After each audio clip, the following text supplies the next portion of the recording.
saya akan menerangkan bagaimana proses ataupun usaha yang dilakukan oleh masyarakat kita untuk menyatu padukan semula perpaduan antara semua masyarakat. Yang pertama ialah masyarakat pada masa kini dicirikan oleh kepelbagaian dari segi etnik, agama, taraf dan sosial ekonomi.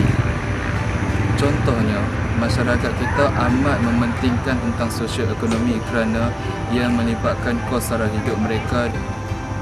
Dan yang kedua, hubungan etnik boleh difahami melalui perspektif dan sosial dan perspektif konflik. Sekian.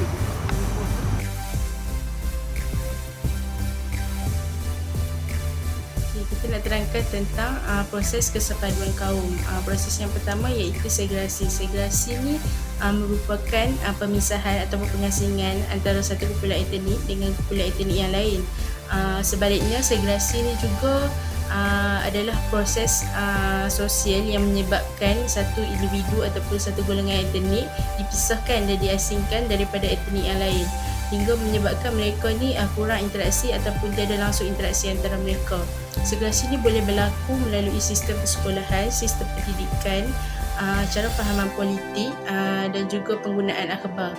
Segregasi ni wujud sama ada didasari oleh undang-undang ataupun tidak. Contohnya macam ada dua lah, iaitu segregasi rela dan yang segregasi tidak rela. Segregasi rela ni contoh seorang tu dia tidak mahu terikat dengan budaya ataupun adat resam budaya dia sendiri, dan dia memilih untuk menolak asimilasi dan hidup secara moden. Kalau segregasi yang tidak rela ni pula adalah arahan daripada pihak yang berkuasa. Contohnya yang berlaku di dasar apartheid yang berlaku di Afrika Selatan, mereka telah menjadikan orang yang berkulit putih ni tuan kepada masyarakat mereka. Contohnya mereka menyediakan tandas khas untuk orang yang kulit putih, mereka menyediakan tempat duduk awam yang khas sahaja untuk orang yang kulit putih.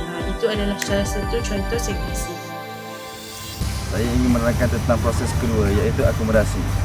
Akomodasi ialah hormat budaya lain tapi tetap dengan budaya sendiri. Contoh seperti kita menghormati agama budaya lain yang menyambut hari perayaan Tahun Baru Cina, Hari Wesak, tapi kita tetap hormat dengan budaya mereka kerana kita mempunyai sifat akomodasi, iaitu menghormati budaya lain tapi kita tetap dengan budaya kita.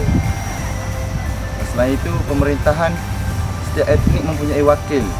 Setiap etnik mempunyai wakil dalam ekonomi, pendidikan dan pemerintahan.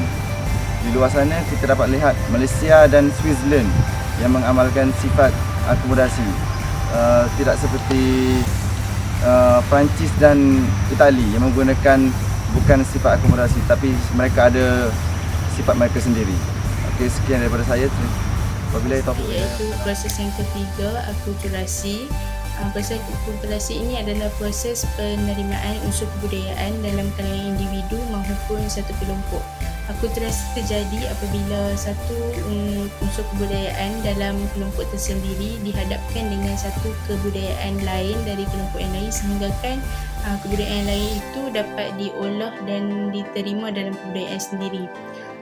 Berbezanya dengan asimilasi, akulturasi ini tidak mengubah identiti asal masyarakat penerima. Dalam sejarah tamadun manusia, kita sering dipertemukan dengan dua ataupun lebih budaya. Jadi hal ini menyebabkan berlakunya proses pinjam-meminjam. Pada awalnya proses pinjam-meminjam ini berlaku secara langsung dan kemudian dapat diolah dalam budaya sendiri. Contoh yang kita boleh berikan di dalam Malaysia ni iaitu penggunaan tali leher, ampau, makanan, hiburan dan sebagainya. Okey, contoh akulturasi semasa zaman Kesultanan Melayu Melaka ialah konsep diraja. Kebudayaan India ke Tanah Melayu merupakan hasil daripada aktiviti perdagangan India dengan Asia Tenggara pada permulaan tahun Masihi. Salah satu akulturasi dari budaya India ini adalah konsep diraja, iaitu pengasas Melaka Parameswara sendiri merupakan seorang yang beragama Hindu-Buddha. Sebelum kedatangan Islam ke Tanah Melayu, sistem diraja adalah bersifat Hindu-Buddha. Keadaan ini adalah berkonsepkan Dewa Raja. Dan ini saya akan menerangkan tentang proses keempat, iaitu iaitu proses asimilasi. Asimilasi ialah proses mencampurkan dan menyatukan antara etnik yang berlainan budaya untuk membentuk satu kelompok berteraskan kebudayaan dan identiti yang sama. Proses ini dilakukan untuk mengelakkan perbezaan dari segi kebudayaan dan identiti. Proses asimilasi merujuk kepada bahasa, agama, pakaian dan makanan.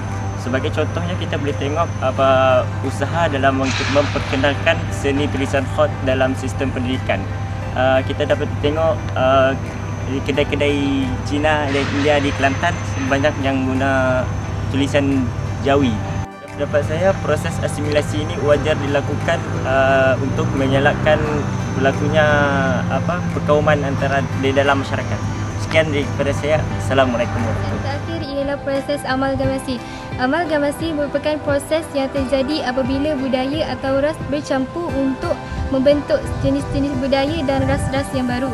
Cara utama dalam menentukan proses amalgamasi ialah dengan perkahwinan campur antara etnik. Contoh yang boleh diketengahkan ialah amalgamasi dalam kalangan masyarakat Inggeris dan Melayu, dan terbentuk satu kumpulan etnik yang baru yang dikenali sebagai Papian Kristen. Selain itu, terdapat juga kumpulan etnik yang baru, Babanyonya dan Malabat. Faktor utama yang melibatkan amalgamasi ialah perdagangan, penyebaran Islam dan imigrasi sekumpulannya. Keberjayaan sesebuah etnik dalam konteks asimilisasi ialah percampuran budaya antara etnik dan kerelaan golongan minoriti dalam menghilangkan identiti mereka. Dan akhir sekali, amalgamasi merupakan salah satu faktor utama tonggak kemajuan Malaysia pada hari ini. Sekian.